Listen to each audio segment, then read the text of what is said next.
Sir आपण को news room को स्वागत करुछि जेभली भाबे गतकाली कथा जदि कहबा आज भी कहबा सकाल सकाल पाग केउठी ना केउठी मेघाच्छन्न रहिछि एवं स्वल्प मात्रा रे अल्प मात्रा रे हमर कुहुडी परिलक्षित हेउछि तेबे वर्तमान समय रे जेभली भाबे गोटे लघुचाप वलय क्षेत्र सृष्टि होइछि तार प्रभाव रे वर्तमान समय रे राज्य रे केउ केउ जिल्ला रे वर्षा हेबार संभावना अछि कि?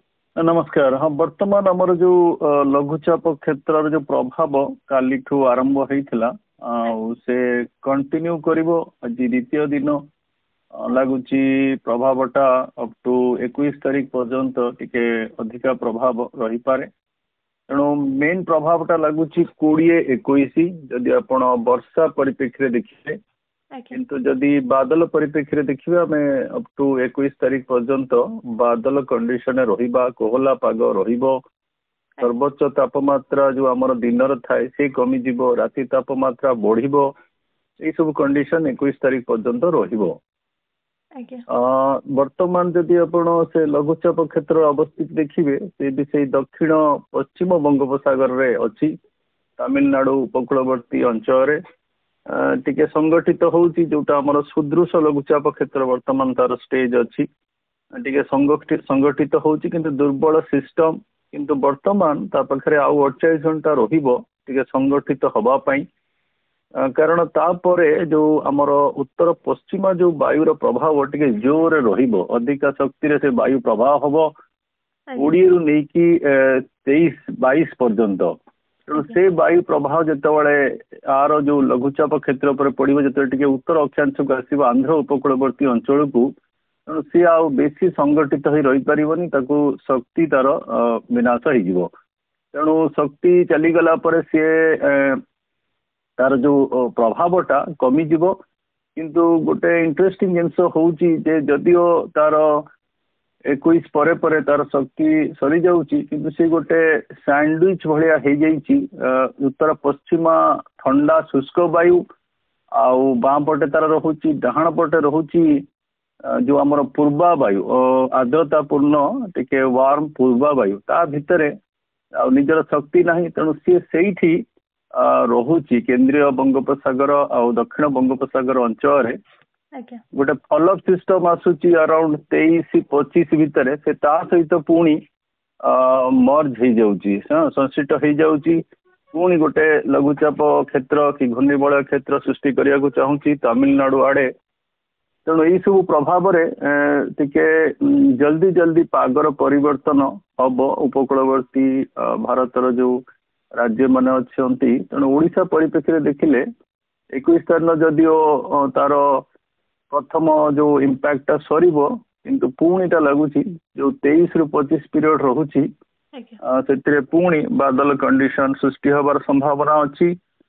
आउ ता परे परे पुणी गोटे 2 दिन सुखिला कंडीशन रही पारे। पुणी 27 तारीख रु गोटे पश्चिमा झड़ आसूची। तेणु ता प्रभाव सेमती 28 रु जो पीरियडटा रोचे 27 रु जो 29 पीरियड रोची से पीरियड भी मेघुआ कंडीशन ओडिशा रहिबार संभावना अच्छी। तेणु यही ऑफ एंड ऑन कंडीशन रहिबो, किंतु शीतर प्रभावटा मते लगुच पुणी 22 तारीख पर आरंभ होबार संभावना रही। वर्तमान जमती कहले लघुचाप प्रभाव ओडिशा उपरे रहिछि जदिओ आज सेकेंड डेज अछि तो केउठी ना केउठी वर्षा हबार मध्य संभावना रहिछि। तो केउ केउ जिल्ला रे वर्षा हेबो बोली आपण भाबुछन्ते? मत लगुच जो काली आउ पर दिन माने आज भी रखुची आम दक्षिण जिला मानकर पर्टिकुलरली जदि आप देखिए पुरी रु गंजाम गंजाम रु गजपति यही अंचलटा टिके हालुका वर्षा पाइपारे आज भी। किंतु काली जो प्रभावटा कारण तार जो बाह्य बलय वर्तमान आमर उत्तर आंध्र प्रदेश और दक्षिण ओडिशा अंचल अच्छी।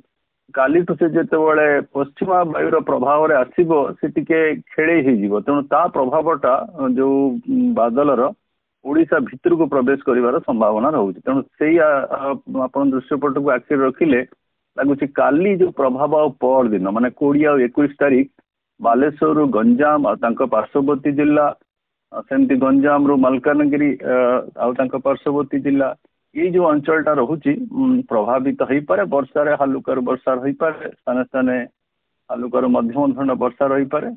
कोहला पाग तो कंटिन्यू करिवो तेणु 21 तारीख चली गला परे वर्तमान जो आपण सर्वोच्च तापमात्रा कम देखुचंती से पुनी सर्वोच्च तापमात्रा बढ़िबा आरंभ हबो आउे जो सर्वनिम्न तापमात्रा बढ़ी की अच्छी से पुनी कम हवा को लागिवो पुनी किंतु 23 परे राति बेला शीत अनुभूत हेबो हाँ वर्तमान राति बेला शीत अनुभूत होनी कारण बादल माने अच्छंती 21 तारीख चली गला परे तार जो बादल मानकर जो प्रभावटा कमी जीवो आउ जो उत्तर पश्चिम वायुर प्रभावटा वर्तमान टिके अधिका रहिबो सेति उत्तर भारत रे शीत कंडीशन बहुत बढ़ी जीवो तेणु जो 20 रु 23 पीरियड रहउची सेही कंडीशन टा उत्तर पश्चिम वायुर प्रभाव ओडिशा ऊपर भी पड़िबो तेणु 22 परे परे मते लागुची शीत प्रभाव पुणी ओडिशा उत्तर पश्चिम दिगरु जो उत्तर हमर पश्चिम जो जिला मान अच्छी सेठू प्रभावटा बढ़िबो आ से धीरे धीरे ओडिशा को परिव्याप्त हबो किंतु जेहेतु ये जो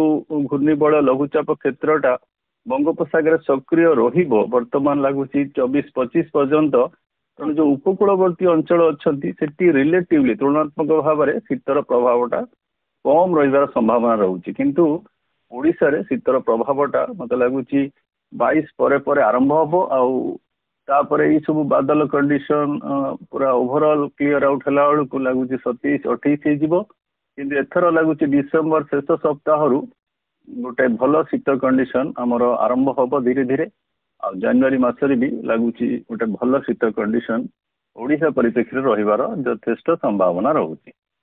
बहुत बहुत धन्यवाद सर आपन को आलोचना पे।